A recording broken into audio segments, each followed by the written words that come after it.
ಪ್ರಿಯ ವಿದ್ಯಾರ್ಥಿಗಳೇ, welcome back to Lakshmiputra JK classes. ಅಧ್ಯಾಯ 2ರ ಪ್ರಶ್ನೆಗಳು ಇಂಪಾರ್ಟೆಂಟ್ ಕೇಳ್ತಕ್ಕಂಥ ಪ್ರಶ್ನೆಗಳವ, ಭಾಳ ಇಂಪಾರ್ಟೆಂಟ್ ಇರ್ತಕ್ಕಂಥ ಕ್ವಶನ್ಸ್ ನೋಡ್ರಿ. ವಿದ್ಯುತ್ ಪ್ರವಾಹದ ಕಾಂತೀಯ ಪರಿಣಾಮ. ಅಧ್ಯಾಯ 2 ಯಾವುದಪ್ಪ ಅಂತಂದರೆ ವಿದ್ಯುತ್ ಪ್ರವಾಹದ ಕಾಂತೀಯ ಪರಿಣಾಮಗಳು ಅಂತಕ್ಕಂಥದ್ದು ನೋಡ್ರಿ. ಈ ಪ್ರಶ್ನೆ ಏನಪ್ಪ ಅಂದರೆ ಆಬ್ಜೆಕ್ಟಿವ್ ಕೇಳ್ತಕ್ಕಂಥ ಪ್ರಶ್ನೆಗಳು ನೋಡ್ರಿ. ಫಸ್ಟ್, ಫ್ಲೇಮಿಂಗ್ನ ಎಡಗೈ ನಿಯಮದಲ್ಲಿ ಮಧ್ಯದ ಬೆರಳು ಸೂಚಿಸುವ ದಿಕ್ಕು ಯಾವುದಂತ ಕೇಳ್ಯಾರ. ಕಾಂತಕ್ಷೇತ್ರ, ವಿದ್ಯುತ್ ಪ್ರವಾಹ, ವಾಹಕದ ಚಲನೆ, ಪ್ರೇರಿತ ವಿದ್ಯುತ್ ಪ್ರವಾಹ. ಮಧ್ಯದ ಬೆರಳು ಏನು ಸೂಚಿಸ್ತದೆ ಅಂದರೆ ವಿದ್ಯುತ್ ಪ್ರವಾಹದ ದಿಕ್ಕನ್ನು ಸೂಚಿಸ್ತದೆ. ನೆಕ್ಸ್ಟ್ 2ನೇ ಪ್ರಶ್ನೆ, ಅವಾಹಕ ಹೊದಿಕೆ ಇರುವ ವಾಹಕ ತಂತಿಯ ಸುರುಳಿಯನ್ನು ಹೀಗೆ ಎನ್ನುತ್ತಾರೆ.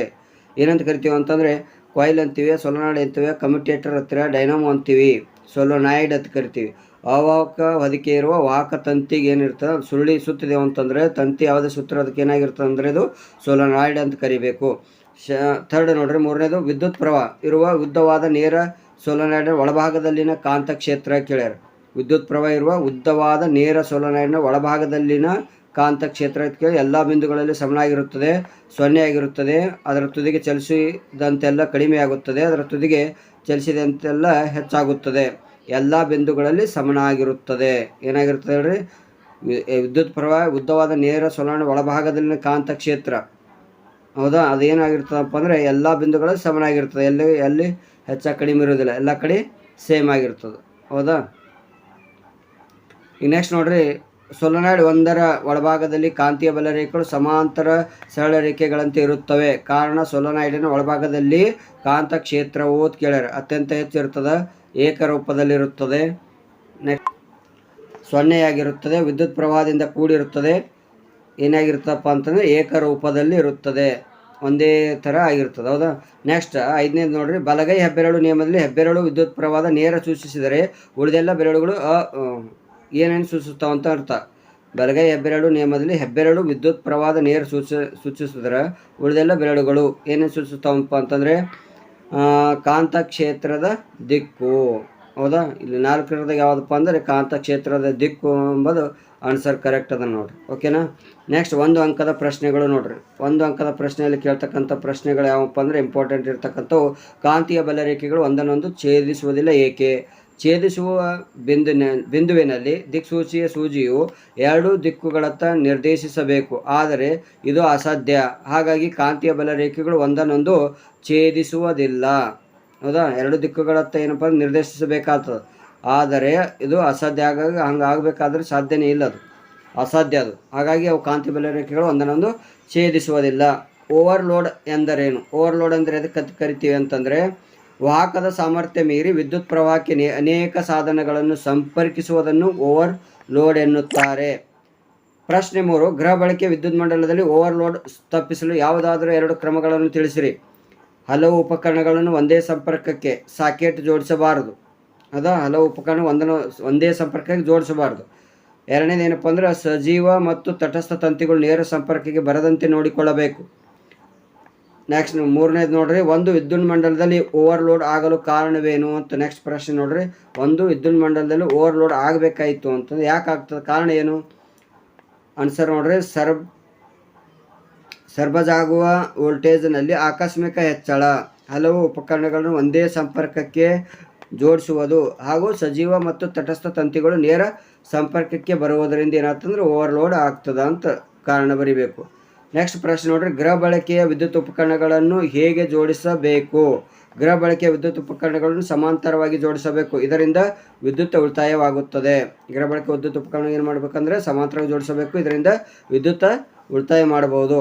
ನೆಕ್ಸ್ಟ್ ನೋಡ್ರಿ, 2 ಅಂಕದ ಪ್ರಶ್ನೆಗಳು ಯಾವ ರೀತಿಯಾಗಿರ್ತವೆ. 2 ಅಂಕದ ಪ್ರಶ್ನೆಗಳು, ಒಂದೇ ನೇರವಾದ ವಾಹಕ ತಂತಿಯ ಸುತ್ತ ಕಾಂತೀಯ ಬಲರೇಖೆಗಳನ್ನು ಸೂಚಿಸುವ ಏಕಕೇಂದ್ರೀಯ ವೃತ್ತಗಳ ಮಾದರಿಯ ಚಿತ್ರ ಬರೆಯಿರಿ ಅಂತ ಕೇಳ್ತಾರೆ, ಹೌದಾ. ಇಲ್ಲಿ ನೋಡ್ರಿ ಮಾದರಿ ಚಿತ್ರ ಈ ಥರ ಇದು. ನೆಕ್ಸ್ಟ್, ಭೂ ಸಂಪರ್ಕ ತಂತಿಯ ಕಾರ್ಯಗಳೇನು? ಗೃಹ ಬಳಕೆ ಹಾಗೂ ವಾಣಿಜ್ಯ ಬಳಕೆಯ ಉದ್ದೇಶಗಳಲ್ಲಿ ವಿದ್ಯುತ್ ಮಂಡಲದಲ್ಲಿ ಲೋಹದ ಮೇಲೆ ನೋಡ್ಬೋದು ತಂತಿಯ ಕಾರ್ಯಗಳೇನು? ಭೂ ಸಂಪರ್ಕದ ತಂತಿಯ ಕೆಲಸ ಏನಪ್ಪ ಅಂತಕ್ಕಂಥದ್ದು.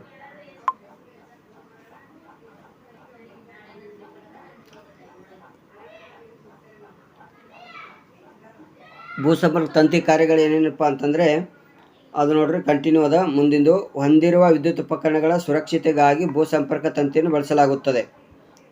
ನೆಕ್ಸ್ಟ್ ಏನಪ್ಪ ಅಂದ್ರೆ ಇದು ಮಂಡಲದಲ್ಲಿ ಪ್ರವಹಿಸುವ ಅಧಿಕ ಆವೇಶಗಳನ್ನು ಭೂಮಿಗೆ ತಳ್ಳಿ ತಟಸ್ಥಗೊಳಿಸುತ್ತದೆ. ಹೆಚ್ಚು ಕರೆಂಟ್ ಬರ್ತಪ್ಪ ಏನಿರ್ತದೆ ಭೂಮಿಗೆ ಒಳಗಡೆ ಬಿಟ್ಬಿಡ್ತದೆ. ಅದರಿಂದ ಏನಪ್ಪ ಅಂದ್ರೆ ಅಪಘಾತವನ್ನು ತಡೆಗಟ್ಟುತ್ತದೆ. ನೆಕ್ಸ್ಟ್ ಮೂರನೇ ಪ್ರಶ್ನೆ, ಗೃಹ ಬಳಕೆಯ ವಿದ್ಯುತ್ ಮಂಡಲಗಳಲ್ಲಿ ಲೋಹದ ಮೇಲ್ಮೈ ಹೊಂದಿರುವ ವಿದ್ಯುತ್ ಉಪಕರಣಗಳನ್ನು ಭೂ ಸಂಪರ್ಕಗೊಳಿಸುವುದು ಅಗತ್ಯವಾಗಿದೆ ಏಕೆ? ಏಕಪ್ಪ ಅಂದರೆ ಇದು ಕಡಿಮೆ ರೋಧವನ್ನು ಉಂಟು ಮಾಡುತ್ತದೆ. ಉಪಕರಣಗಳಲ್ಲಿ ಯಾವುದೇ ರೀತಿಯ ವಿದ್ಯುತ್ ಸೋರಿಕೆ ಆದರೆ ಅದರ ವಿಭವಾಂತರವನ್ನು ಭೂಮಿಯ ವಿಭವಾಂತರಕ್ಕೆ ಸಮನಾಗಿಸುತ್ತದೆ. ವಿದ್ಯುತ್ ಆಘಾತಗಳಿಂದ ರಕ್ಷಣೆ ದೊರೆಯುತ್ತದೆ. ಗೃಹ ಬಳಕೆ ವಿದ್ಯುತ್ ಮಂಡಲಗಳಲ್ಲಿ ಲೋಹದ ಮೇಲ್ಮೈ ಹೊಂದಿರತಕ್ಕಂಥ ಉಪಕರಣಗಳು ಭೂ ಸಂಪರ್ಕಗೊಳಿಸುವುದು ಅಗತ್ಯವಾಗಿದೆ ಏಕಪ್ಪ ಅಂತಂದರೆ ಇದು ಕಡಿಮೆ ರೋಧ ಇರ್ತದೆ. ಉಪಕರಣ ಯಾವುದೇ ರೀತಿಯ ವಿದ್ಯುತ್ ಸೋರಿಕೆ ಆದರೆ ಅದು ಏನು ಮಾಡ್ತದೆ ವಿಭವಾಂತರ ಭೂಮಿಯ ವಿಭವಾಂತರಕ್ಕೆ ಸಮನಾಗಿಸ್ತದೆ. ಅದು ಆಘಾತಗಳಿಂದ ಏನು ಮಾಡ್ತದೆ ಅಂದರೆ ರಕ್ಷಣೆ ದೊರೆಯುತ್ತದೆ. ನೆಕ್ಸ್ಟ್ ಪ್ರಶ್ನೆ ನೋಡ್ರಿ, ದಂಡಕಾಂತ ಸುತ್ತಲೂ ಕಾಂತೀಯ ಬಲರೇಖೆಗಳನ್ನು ಹೇಗೆ ಗುರುತಿಸುತ್ತೀರಿ? ಒಂದು ದಂಡಕಾಂತವನ್ನು ಮತ್ತು ದಿಕ್ಸೂಚಿಗಳನ್ನು ತೆಗೆದುಕೊಂಡು ಬಿಳಿಯ ಹಾಳೆಯ ಮೇಲೆ ಇಡಬೇಕು. ನಂತರ ಯಾವುದೇ ಒಂದು ಧ್ರುವದಿಂದ ಆರಂಭಿಸಿ ದಿಕ್ಸೂಚಿ ಸ್ಥಾನ ಬದಲಾಯಿಸುತ್ತಾ ಪೆನ್ಸಿಲ್ನಿಂದ ಗುರುತು ಮಾಡುತ್ತಾ ಸಾಗಬೇಕು. ಈಗ ಎಲ್ಲ ಬಿಂದುಗಳನ್ನು ಒಟ್ಟಿಗೆ ಜೋಡಿಸಿದಾಗ ಕಾಂತೀಯ ಬಲರೇಖೆಗಳ ಅನಾವರಣವಾಗುತ್ತದೆ. ದಂಡಕಾಂತ ಕಾಂತೀಯ ಬಲ ಹೇಗೆ ಗುರುತಿಸ್ತೀವಿ ಅಂತಕ್ಕಂಥದ್ದು ಒಂದು ಹೌದಾ. ನೆಕ್ಸ್ಟ್ ಪ್ರಶ್ನೆ, ಕಾಂತೀಯ ಬಲರೇಖೆಗಳ ಗುಣಲಕ್ಷಣಗಳನ್ನು ಬರೆಯಿರಿ ಅಂತ ಕೇಳ್ತಾರೆ. ಇಂಪಾರ್ಟೆಂಟ್ ನೋಡ್ರಿ. ಒಂದನ್ನೊಂದು ಛೇದಿಸುವುದಿಲ್ಲ. ಉತ್ತರ ಧ್ರುವದಿಂದ ಉಗಮಿಸಿ ದಕ್ಷಿಣ ಧ್ರುವದಲ್ಲಿ ಕೊನೆಗೊಳ್ಳುತ್ತವೆ. ಕಾಂತ ಧ್ರುವಗಳಲ್ಲಿ ಬಲರೇಖೆಗಳ ದಟ್ಟಣೆ ಏನಿರುತ್ತೆ ಹೆಚ್ಚಿಗಿರುತ್ತದೆ. ಹೊರಗೆ ಉತ್ತರದಿಂದ ದಕ್ಷಿಣಕ್ಕೆ ತೆರಳಿದಂತೆ ಕಂಡರೂ ಒಳಗಿನಿಂದ ದಕ್ಷಿಣದಿಂದ ಉತ್ತರಕ್ಕೆ ಚಲಿಸಿದಂತೆ ತೋರುತ್ತವೆ. ಹೌದಾ. ಇದು ಏನಪ್ಪ ಅಂದ್ರೆ ಬಲರೇಖೆಗಳ ಗುಣಲಕ್ಷಣಗಳು. ಇಂಪಾರ್ಟೆಂಟ್ ನೋಡಿ, ಭಾಳ ಇಂಪಾರ್ಟೆಂಟ್ ಇದು, ನೆನ್ಪಿಟ್ಕೋರಿ. ಸೊಲೆನಾಯ್ಡ್ ಎಂದರೇನು? ಅದರ ಉಪಯೋಗವೇನು? ಅವಾಹಕವಾದಿಕೆ ಇರುವ ತಾಮ್ರದ ತಂತಿ ಅನೇಕ ಸುರುಳಿಗಳನ್ನು ಒತ್ತೊತ್ತಾಗಿ ಸುತ್ತಿರುವ ಸಿಲಿಂಡರ್ ಆಕಾರವನ್ನು ಸೊಲೆನಾಯ್ಡ್ ಎನ್ನುವರು. ಸೊಲೆನಾಯ್ಡ್ಗಳನ್ನು ವಿದ್ಯುತ್ ಕಾಂತ ತಯಾರಿಸುವಲ್ಲಿ, ಮಂಡಲಗಳನ್ನು ಆನ್ ಅಥವಾ ಆಫ್ ಮಾಡುವಲ್ಲಿ, ಹೈಡ್ರಾಲಿಕ್ ಮಷಿನ್ಗಳಲ್ಲಿ ಬಳಸುತ್ತಾರೆ. ನೋಡ್ರಿ ಎಲ್ಲಿ ಬಳಸ್ತಿರ್ತಾರೆ ಅದನ್ನು ಇಂಪಾರ್ಟೆಂಟ್. ಹೈಡ್ರಾಲಿಕ್ ಮಷಿನ್ಗಳಲ್ಲಿ ಇದು ಬಳಸ್ತೀವಿ. ಬಲಗೈ ಹೆಬ್ಬೆರಳು ನಿಯಮವನ್ನು ವ್ಯಾಖ್ಯಾನಿಸಿರಿ ಅಂತ ಕೇಳಿದ್ರೆ, ಬಲಗೈಯಲ್ಲಿ ವಿದ್ಯುತ್ ಪ್ರವಹಿಸುತ್ತಿರುವ ನೇರವಾದ ಒಂದು ವಾಹಕವನ್ನು ಹಿಡಿದಾಗ ಹೆಬ್ಬೆರಳು ವಿದ್ಯುತ್ ಪ್ರವಾಹದ ದಿಕ್ಕನ್ನು ಸೂಚಿಸುತ್ತದೆ. ಇನ್ನುಳಿದ ಬೆರಳುಗಳು ಕಾಂತಕ್ಷೇತ್ರದ ದಿಕ್ಕನ್ನು ಸೂಚಿಸುತ್ತದೆ. ಹೌದಾ. ಇದು ಬಲಗೈ ಹೆಬ್ಬೆರಳು ನಿಯಮ. ಫ್ಲೆಮಿಂಗ್ನ ಎಡಗೈ ನಿಯಮ ಏನು ವ್ಯಾಖ್ಯಾನಿಸಿರಿ ಅಂತ ಕೇಳಿದ್ರೆ, ಇಲ್ಲ ನೋಡ್ರಿ, ಎಡಗೈನ ಹೆಬ್ಬೆರಳು, ತೋರು ಬೆರಳು ಮತ್ತು ಮಧ್ಯದ ಬೆರಳುಗಳನ್ನು ಪರಸ್ಪರ ಲಂಬವಾಗಿ ಹಿಡಿದಾಗ ತೋರು ಬೆರಳು ಕಾಂತ ಕ್ಷೇತ್ರದ ದಿಕ್ಕನ್ನು, ಮಧ್ಯದ ಬೆರಳು ವಿದ್ಯುತ್ ಪ್ರವಾಹದ ದಿಕ್ಕನ್ನು ಸೂಚಿಸಿದರೆ ಹೆಬ್ಬೆರಳು ವಾಹಕದ ಮೇಲೆ ವರ್ತಿಸುವ ಬಲದ ದಿಕ್ಕನ್ನು ಸೂಚಿಸುತ್ತದೆ. ಋಷ್ವಮಂಡಲ ಎಂದರೇನು? ಹೇಗೆ ನಿವಾರಿಸಬಹುದು? ಋಷ್ವಮಂಡಲ ಅಂದರೆ ಏನು, ಹ್ಯಾಂಗೆ ನಿವಾರಿಸಬಹುದು ಅಂತಕ್ಕಂಥದ್ದು ನೋಡ್ರಿ. ವಿದ್ಯುತ್ ಮಂಡಲಗಳು ಆಕಸ್ಮಿಕವಾಗಿ ಸಜೀವ ತಂತಿ ಮತ್ತು ತಟಸ್ಥ ತಂತಿಗಳು ನೇರ ಸಂಪರ್ಕಕ್ಕೆ ಬಂದರೆ ಅಥವಾ ಓವರ್ಲೋಡ್ ಆದಾಗ ವಿದ್ಯುತ್ ಸಂಪರ್ಕ ಕಡಿತಗೊಳ್ಳುವುದನ್ನು ಕರಿತೀವಿ ಋಷ್ವಮಂಡಲ ಎನ್ನುತ್ತಾರೆ.